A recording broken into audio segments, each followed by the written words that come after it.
Yes, welcome back to How Did I Get Here? This is, of course, the show where we're asking people, well, how did you get here? We've got a pretty good guest joining us today. I don't know why I said pretty good. It's a very special guest today. Seva Mozhaev, he's a speaker, TikTok creator, former teacher, works with a lot of different brands. He's also a wedding photographer. Seva, thanks for joining me today. Thank you for having me. Let's start right at the beginning. So you moved to WA at a young age. How does that transition go for you? So I was 7 years old, moving out of Russia, former Soviet Union, then known as Kyrgyzstan. Yeah. And I moved here in 96, 97. Yeah. Didn't know how to speak English, and then just got thrown in the deep end.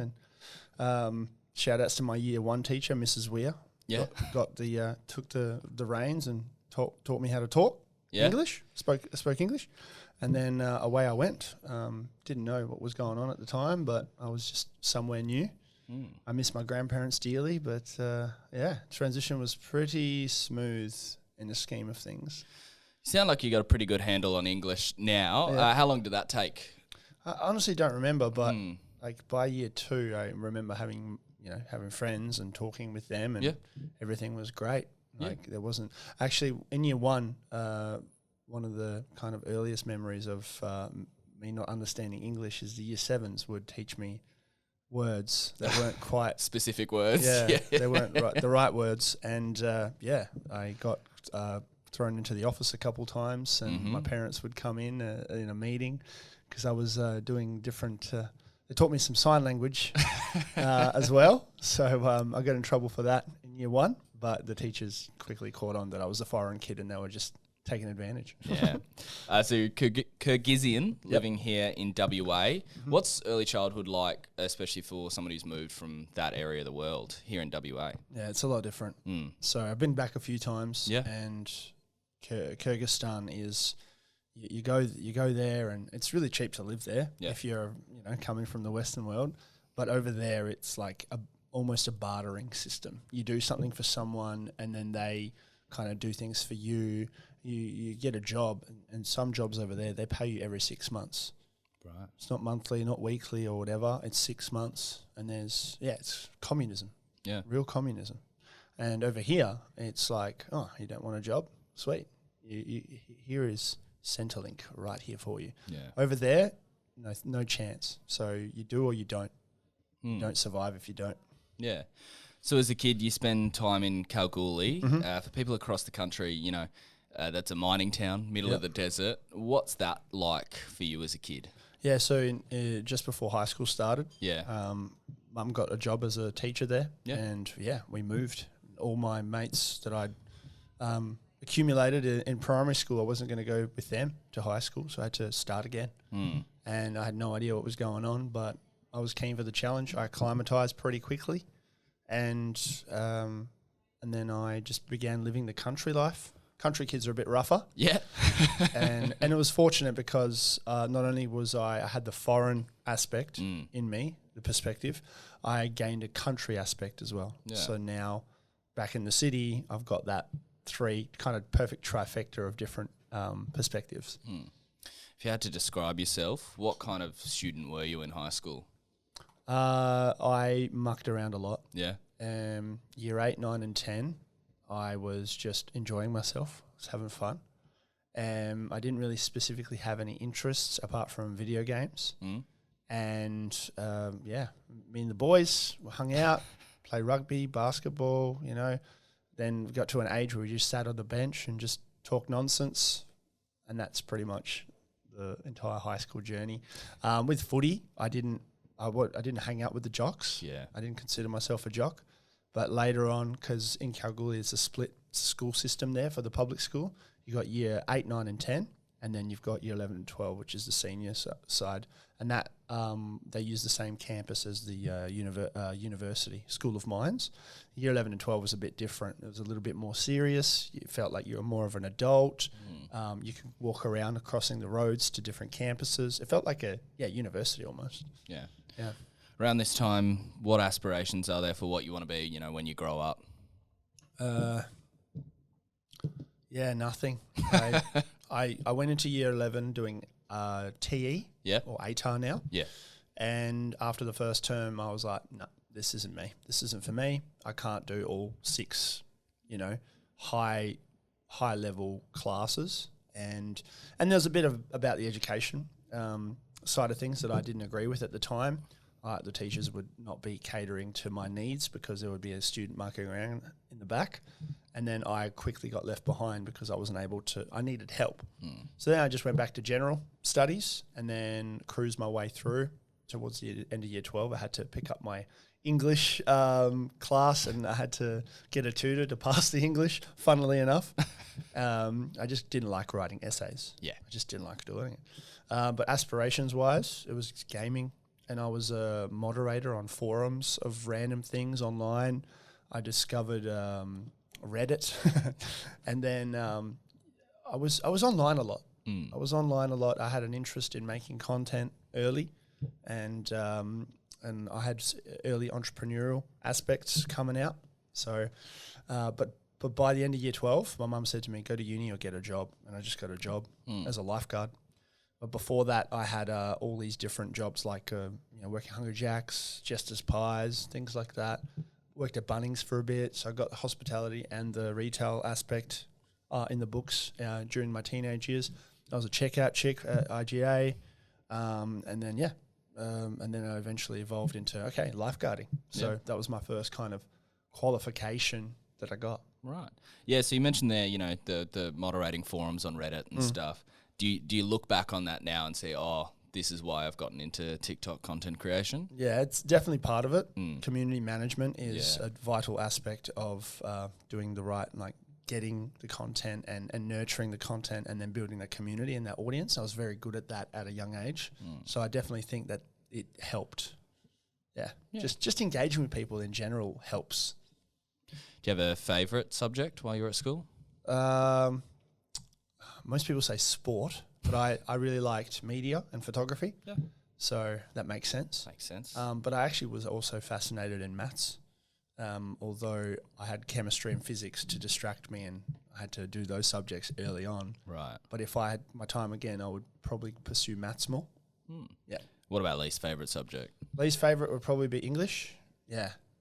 Just didn't like essays. I didn't like how subjective they were and how I had to write catering to what the teacher wanted. Yeah. Even though there's some things about that people may argue against, but I wasn't persuasive on in written form, and I'm more persuasive verbally in the moment. Yeah. Yeah. So you leave high school. You mentioned you spend some time lifeguarding, but then you do play footy here in WA in the West Australian Footy League for Perth. For Subiaco and West Perth, I should say. When did kind of footy become an option for you? So I was 19, walking around the pool deck on my lifeguard shift halfway through the year, and I had a couple of opportunities to go play in Perth. There was a country versus city sort of game that I played, and I really liked it. And I was communicating with one of the Subiaco managers at the time, and I thought, stuff it, why don't I just move there and just give it a go there? Got a job as a lifeguard at the arena Joondalup, and was a gypsy for a little while, moving around from house to house. Couch surfing and started training and went through like that, and then was playing in reserves for a while. Got my first league game, and then started from there. But then from after that, I transitioned to West Perth because I wanted somewhere closer, but also I wasn't really into the Subiaco culture, the Subiaco teams culture. Right. I remember at the time I was trying to get along with the boys, but going back to high school, I was never the jock. I was always hanging out with my nerdy mates, my geeky friends. We were doing we were playing Minecraft before Minecraft was popular. We were playing Age of Empires and Counter-Strike 1.6 and things like that. I had no interest in footy, and that same thing kept happening when I went into the main. I love football as the sport, but I didn't like the culture. Yeah. And I just didn't, I struggled to embed myself in that culture. And then I tried again later when I was a little bit more mature, moved to West Perth, and I found it a little bit easier because I had a clean slate and I knew what they wanted. So I kind of eased my way in, fit in, but I still didn't like it. Yeah. And then that's what led to my inevitable, like, you know what, footy's not for me. Yeah. Bar a few season-ending injuries like an ACL reconstruction. Yes, was there a specific highlight for you in that footy career? Something that really shines out now? Playing in the Foxtel Cup was fun. Yeah. We went over to Melbourne. We played at Simmons Stadium in Geelong. We got whooped, absolutely whooped. Played against Box Hill, and I remember scoring a goal. And when the Tasmanian side, I think, they came over here, and I scored 3 goals. And I remember Barry Hall was the commentator, and he was like, that big guy, he's going to be something. And I'm like, oh, this is my chance, you know. And unfortunately, injuries and then my loss of passion kind of killed that those goals. But the highlight of the career was just probably footy trip, actually. Getting around it with the West Perth boys was something I'll never forget. Yeah. So eventually you do make the decision to leave footy and you become a high school teacher. Yep. Was teaching always an option for you, or did it come around later? Mum was a teacher. Yeah. So I had the observation of what that was like from her perspective. And I'm a big advocate for making sure you know the day-to-day of what you want to do in life. Don't just go straight to uni just because you've got the grades to do the best subject there is or the best job there is. Make sure you know the day-to-day. So I knew the day-to-day. I helped Mum build relief lessons when I was in school. You know, she was sick and she'd be like, can you type this up for me? So I had a bit of practice and I didn't mind it. And then at the age of 24, I decided to do uni. Well, I didn't decide to. I got recommended to do it. And by then I had a personal training certificate 3 and 4. So I didn't need an ATAR/TE score. So I just got in through portfolio. Yeah. And I actually liked it. I loved it. I loved the teaching aspect, the practical stuff. Obviously, the theory at university needs to be fixed. There's a lot of things that are out of date there, but I know majority of the stuff that I did in the classroom from the practical stuff. Yeah. So when you're at uni studying to become a teacher, obviously you're a bit older than some of the kids that are there. Yeah. Do you think that experience in life kind of helped you, become a teacher? 100%. Yeah. So every subject, I was that dude. I was that older dude who was saying, like, asking all the questions and answering all the questions as well. And a lot of the kids, 18, 19-year-olds, they were shy. I'm like, you can't be shy. You got to go straight into the classroom. 4 years from now, you're going to be 22, 23. And there was a huge difference with life experience. I had 5 years under my belt of different things. I had stories to tell. And I noticed that a lot of the teachers that went from high school to university back into the classroom, they didn't have many stories under their belt, maybe uni parties and a couple of Kentucky tours, but no real life experience. And that is a problem. And that's where I kind of stand, where everyone needs a 2-year gap between high school and university, in my opinion, especially teachers, because what do they know? Apart from what they've learnt at uni for the topic that they've selected to pursue in education. We had a teacher on the show last week who mentioned that while she was at uni, the favourite part and the most valuable part was the practical elements. Is that how you felt as well? Initially, no. Yeah. Because very first prac, I failed. Right. They failed me. My supervisor came in and he passed me, flying colours. But my mentor, 3 days before the end of the prac, failed me. On purpose, because he had short man syndrome, and he also withdrew me as like a to get to me. Right. When you withdrawn, you get expelled from university. So my second year, my first prac, I was expelled from university. Really? So I was out. I battled it for 3 months, and there was a few people involved in the education system, in the school of education at the university I was at. They no longer worked there. They got dismissed, which is great because. There's a lot of trauma behind that. Walking on eggshells is something I still do from time to time because of this experience. But because that day when I got withdrawn and failed, the mentor at the time, he said to me, you are a detriment to children. You should not work with kids. You should reconsider your career. And then after those 3 months, I fought it and I got it overturned. I spoke to the dean of the university. And she was like, there's nothing wrong with you. you know what you're talking about. You know, I had a psych analyze me and everything. So it was very traumatic, but I got over it. I got back into uni. I didn't lose any months or any semesters. And then within the first year of finishing university, I got permanency. Right. You know? Yeah. So that one person that told me I shouldn't do it didn't let it get to me, and I dominated. And I wish to one day meet him again. I'll shake his hand and go, thank you for showing me what not to do as a mentor, because I'm a better person for it. Yeah.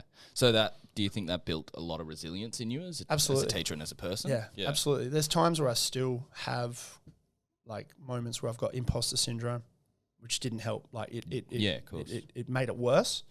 But it's also helpful because then I'm double checking. I'm ensuring, I'm following up, I'm asking people, am I doing enough? And then they're going, you're doing amazing. What are you talking about? Yeah. You know? So that was a trigger that kind of, funnily enough, helped me. Yeah. You graduate, you get permanency, you start working. Yep. How do you describe yourself as a young teacher? 2019 was 2018 term 4 was when I got the permanency. The 3 terms prior to that were just relief teaching. I got a contract for term 3 at a school, and it was just, as a young teacher, I was disruptor. I was the disruptor. I was coming in going, this is my idea and this is what I'm going to go for. And you don't get to learn that at prac because you have to do what the mentors say, or they fail you or withdraw you. But the second 2 pracs that I did, they were amazing. I had a guy, Thomas, he was amazing. Great dude. We got along so well, and that was the difference. And then I had another mentor. She wasn't the right fit, but I got through it because of my resilience from the first time. And what happened in the first year, I got to do my own thing. Yeah. And that my own thing really worked because it landed me a contract and a permanency. And the disruption that I used in those moments is what led me to my success in 2019 as a permanent teacher. I knew exactly what I needed to do. And then when I did it, I felt like I did it too well, because then my building my rapport with the kids is what led me to my next adventure. So you eventually, we'll go with this one first. Your best moment teaching, do you have one? My best moment teaching was when I figured out how to get 100% engagement from a year 8 class of kids who weren't really interested in the maths lesson. How did you do that?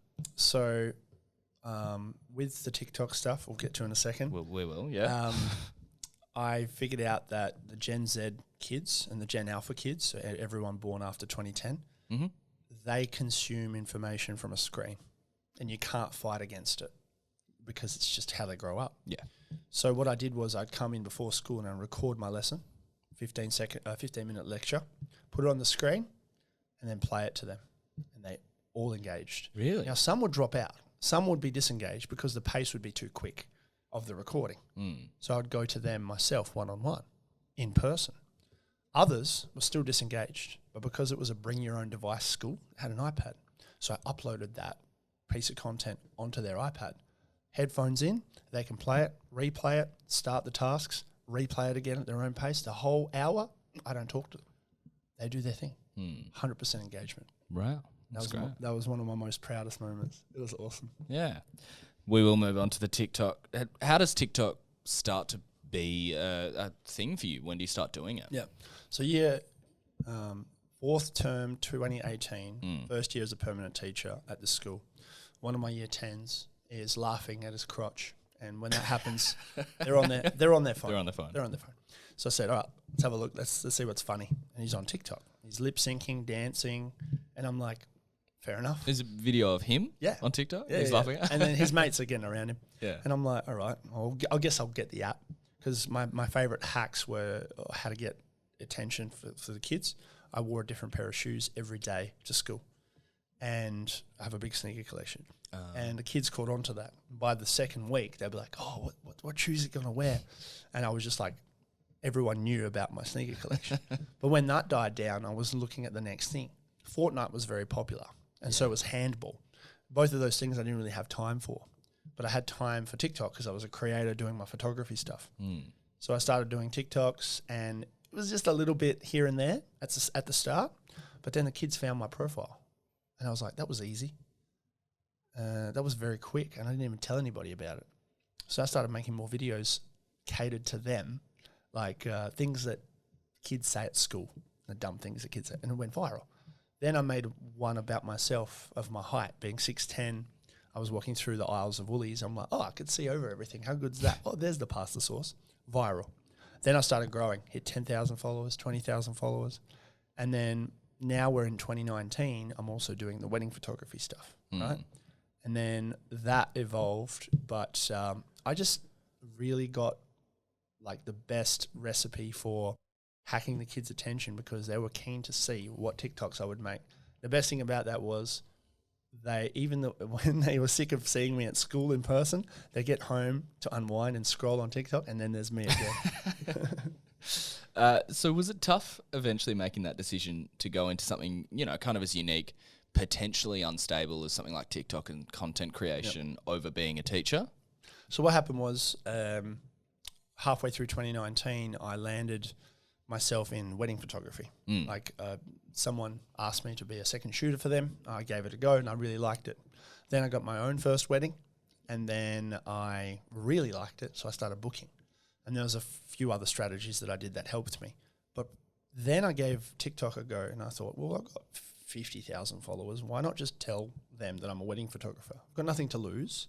And I'm not going to tell them hire me because they're probably all kids. After the first video, 2 days later, I had 2 bookings from TikTok. Right. So I doubled down. And then halfway through 2019, maybe 3/4 of the way through, I had a pretty good cash flow projected income for 2020 for weddings. So I said to my principal, can I take a year off, leave without pay? Because I was permanent, I could do that. And she goes, yeah, no problem. So started 2020, I was like, right, I just need 2 bookings a month because 50% would cover for the rest of the year. And then next year, the other 50% they pay when it's their wedding day, I've got 2 years worth of income. How good is this? Then COVID hit. But fortunately enough, I was doing relief teaching every now and then because I still enjoyed doing the relief teaching. Yeah. And I had said yes to 1 permanent class for the rest of the year before COVID hit. And I was able to continue on with that throughout 2020. So not only I survived COVID because of my safety net, I don't really like to call it a safety net, but it was just what happened. And halfway through 2020, I was able to book out 2 years worth of bookings for my wedding stuff, which gave me the flexibility to work on my own personal brand. I tried to do it as a school teacher, but I needed to pay attention more to the kids. But then I walked away from the kids. Well, not from the kids, but from the education system. Yeah. There's a few other aspects about that helped me make that decision easier. Like the education system, in my opinion, is out of date, very outdated. Yeah. And I had all these new ideas that I wanted to do that I knew weren't going to get pushed forward anytime soon. And I also didn't want my ideas to be taken by the education system as credit. So I was like, okay, I'll leave. I'll do my thing. I'm doing it now. And when it comes time, I'll build another Elon Musk sort of school with someone. For people who might not be familiar with your TikTok and your content creation, what do you actually put out there? Whatever I enjoy. Yeah. So the rule of thumb is 80% of what you enjoy doing and 20% experimental. The best formula for that is if you enjoy making the content and your crowd, your audience likes it as well, it's a perfect formula. But eventually one will drop. And you can't allow that to dictate you further. So, for example, if I stop enjoying making that content, but the crowd still loves it, I can't keep making it because then I'm just a circus performer. I'm a victim of social media clout. Yeah. And I'm just doing it for the clout, which is not right. I see a lot of creators and influencers do that, and it's the wrong thing because then they start getting depressed because they don't want to do it anymore, but they have to. Or the other way around. The market doesn't like what you do anymore, but you still love it. But that's different. Like that's your decision to make. Tinker it a little bit. So I do that. I just do anything about my height, whether I fit in the shower or not, whether I fit in a car or not, eating different, chicken wing reviews are very popular, and interviews. Interviews are all-time evergreen. Yeah. You can do interviews anytime with anyone, ask them an interesting question. You trigger them in the right way, and they give you an amazing story. You put that online, it's the best. So not only do you do the content creation, you also help other people, other brands build their social awareness. How'd you get into that? So, start of last year, I was pretty pleased with myself and the success I've had for my sales pipeline for wedding photography. Mm-hmm. I started talking about that online. There was an app called Clubhouse that came out, and I started to talk on that. And most of the people are from overseas, but they gave me the confidence to tell me, I've got something here, I should make a course or something. I didn't make a course, but I did like consulting, tried it out, and it was working. Got my first client, and then immediately after, I did a collaboration with Red Rooster because of the chicken wing thing. Yeah. Then I said to them, who does your TikToks? It's pretty terrible. It's pretty poor. They're like, nobody. Do you want to do it? And I was like, okay. And then in the next 3 months, helped them build to 60,000 followers, got them a few viral videos. And then that was my kind of do it for you sort of package that I discovered. And then another client hit me up, a residential builder. And they said, Sev, our competitors are on TikTok. We want to get into this. You're the only person that we know in Australia that is kind of preaching what you need to do on TikTok. Can we hire you? They hired me for 12 months. And now they're the most followed residential builder in Australia on TikTok. Right. So I was like, okay, I've got something here.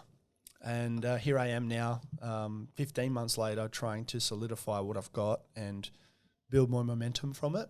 But it's still very challenging because my target audience is internal marketing teams, not agencies, because there's a middleman, and middleman means dilution and loss of potential information, especially creative information. I'm working closely with CEOs and decision makers, directors, and internal marketing teams that I upskill. That's really what I'm doing. I'm future-proofing these businesses so they can dominate in the future. Yeah. We won't keep you for too much longer. Oh, mate, I'm enjoying it. Keep going. But just a couple of reflection questions. So anything you might change along the way? Before I start my journey? Yeah, if just I came throughout, back. If I was back in high school, I would definitely read more or discover Audible, hopefully a lot sooner, and just read the books that I read recently, more recently. Every cent that I make, I would only spend 10% of it. The other 90% I would have put in index funds, into shares. And then also I would take more risks. Yeah.